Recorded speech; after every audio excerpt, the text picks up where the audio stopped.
Hey everybody, welcome back if you're returning, welcome if you're new here. I've got my co-host with me today, so got Cricket here and Miley back here.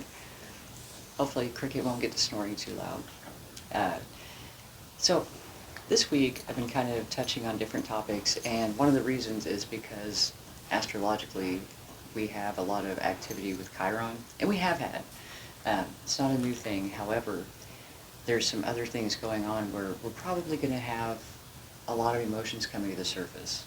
And when that happens, um,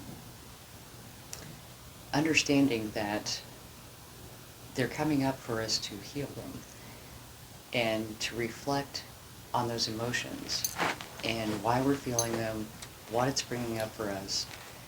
We've talked about regrets, we've talked about perspective, we've talked about negativity this week. And so today I wanted to talk about reflection. Um, when we can look back on the situations in our lives, a lot of times initially it's with regret.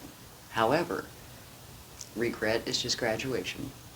We've learned the lesson. We recognize that we could have made better choices in that situation. And that's something about reflection that helps us heal. Because if I reflect on a situation and I'm thinking about, what happened? What could I have done differently to change the outcome? How could I have responded better? Because sometimes the reason a situation goes south is because we react instead of responding.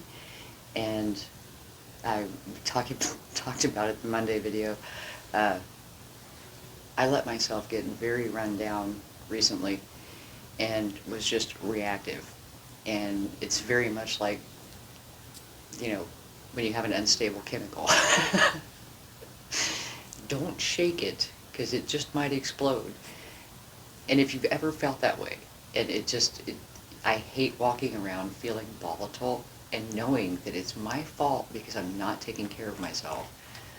And that's another time when we're very prone to reacting rather than responding, because in order to respond, that takes energy.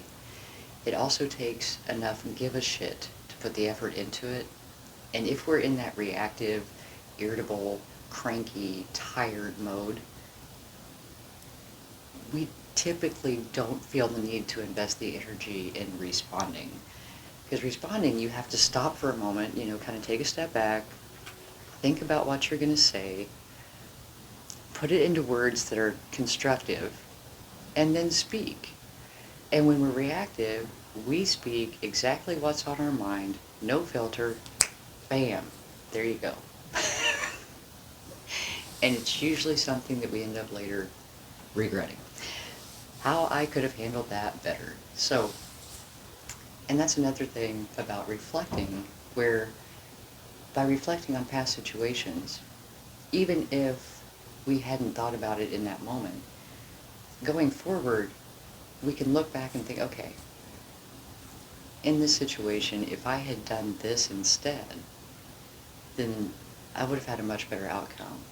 If I had made this choice, then this would have happened. So rather than regret the choices we made there, let's use that information through reflection to plan to make better choices going forward. And knowing that, okay, this choice gave me this outcome and I didn't like that. What other choices could I have made that would have been better, and what would the potential outcomes have been, so that the next time we're faced with that situation, we already have in the back of our mind a better option, a better choice. And sometimes, most times, when we're in the moment and life is playing out in that moment, we don't necessarily have the space or the time to really take stock of the situation, and we may not have the opportunity to step away and take the time. Unfortunately, life does not always allow us the ability to, wait, time out, let me go weigh this out, okay? I mean, maybe a little diagram and, list what's good, what's not in the moment, especially a heated moment or a tense moment or Sometimes we just have to act on what's happening right now and make the best choice we possibly can. Unfortunately, without all the information, that may not have been the best choice. But it was the best choice in that moment. And then, when we reflect on it, we can weigh things out and figure out that, okay, then next time I'll make this choice. And try not to beat ourselves up over it. Because if nothing else, we know that that decision probably shouldn't be made again. And the healing that can come from that, because as these emotions come up in us, it's something that we have not necessarily processed, or we haven't been able to release. And until we are able to actually release something, it's going to keep coming back up. In tomorrow's video, we're going to talk about triggers. And it's just our emotional body trying to let us know, hey, you got some stuff here. You got some stuff you need to look at. And it's important that we listen when that happens. Because when that happens, it's an opportunity. And it doesn't usually feel good. Because when those emotions come up, it's typically something that is happening to us right now is touching on an old wound. And that's the time to reflect. Where is this coming from? What is it that this is reminding me of? What's this bringing up from my past experience that I haven't addressed, that I haven't looked at? Because once we go back and we can look at it, and again, sometimes we have to forgive ourselves, because the choice that we made in that moment didn't result in the outcome we wanted, and it caused us pain in some way, whether it be emotionally, financially, mentally, physically. Okay, I won't do that again. And an example, I was going to trim a tree in the yard. However, I thought, wait a minute, I could either take the time to use the saw, this would have been the proper choice. Or, you know what, that branch is dead. I bet if I just hung on it, I could break it off. Well, I went with option B and decided I would just hang on it. And it broke off way faster than I thought it would. And I ended up knocking the wind out of myself. I landed flat on my back on the ground with the branch here, like I was getting ready to do a good deadlift with it, you know? However, I couldn't breathe, I couldn't move, and I remember thinking at that time, I need to move before the neighbors call an ambulance. I need to do something to show that I'm okay. But if you've ever had the wind knocked out of you, you don't feel the least bit okay. However, did I regret making that decision? Oh yeah. Yeah, I did. My back hurt for days. Will I ever do that again? No. No, I will not. And that's why I said that, you know, whatever the result of our choice was, whatever type of pain that caused us, that's a strong reminder to not do it again. And when we can reflect on those situations that have caused us pain, that's a very good time that we can look at the details, we can process what happened, why we made that choice. We can understand our own reason for making that choice so that we can get a little bit deeper in to know what was the basis for my decision making. Was it, okay, so for the tree example, that was just straight laziness. There's no underlying anything there. I can either walk to the garage and get the saw, or I could just beat the tar out of myself, knocking the branch. It was just a bad choice. No ulterior motives other than I don't want to walk to the garage. Anyway, most of the time, we make decisions out of our beliefs, out of our own ego, emotional needs. There are different things that drive our behavior, and we can notice in reflection that there are patterns to the choices we make. If we can identify What is driving those choices? Why are we making these decisions? Through that reflection, we can identify what needs healed. Why am I doing this? What is the purpose for it? Like, let's say it's impulse buying. What's driving that? Is it a need to feel excited about having something new? Is it a need to have things, material possessions that other people admire? Is it the need to feel abundant, that you can buy whatever you want?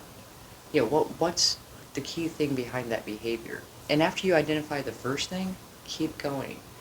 Because typically speaking, we have to go 7 levels deep. Answer the question 7 times. Why do I have the need to have things people admire? So that I feel special. Why do I feel the need to feel special? I was made to feel insignificant as a child. What made me feel insignificant as a child? I didn't have the brand name clothes other kids had. You see what I'm saying? Keep going, keep going, keep going, because about number 7 is when you're going to hit on the key underlying main theme. Once you know that and you acknowledge that, you can keep that in mind the next time you want to impulse buy. What is the real thing that you need? It's not the admiration, not this, not this, not this, not this. It's this thing here at the core. You need to feel significant. If you have a need for significance, then what is something you can do in your life to create a feeling of significance? Mm-hmm. Or are you just not acknowledging the parts in your life where you've done significant things?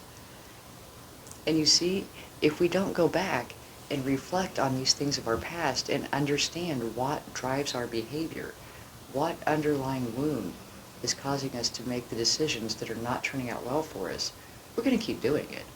Because that's what we do. It's what we do until we know better. And we touched on that in regret. Once we know better, we can make better choices. If we don't know why we make the choices we make, we're going to keep making them. So, anyway, today, maybe tomorrow, when you have time, take some time to reflect. Reflect on situations where it feels like you've just, well, here we go again. The repeating patterns of behavior, especially the negative patterns of behavior that consistently pop up for you. Go deep. What is the core reason you're making those choices? If you find another way to fill that need in your life, you can make much better choices going forward. So, I hope this helps. And because I've completely forgotten here lately, I've been plugging the book this week. Bear with me. Get your shit together. There's a link in the description box below. It's available on Amazon, Barnes & Noble, and the audiobook version will be coming out soon. But it is very much about what steps we can take to change our behavior, change our thought patterns, change our belief systems, understand where all the garbage came from that does drive our behavior so that we can do better, be better, and live better, and create the life we truly want and deserve, instead of just going through the motions and wondering, what the hell was I thinking every time? So, anyway, thank you so much for joining me today. I hope this helps, and I will talk to you soon.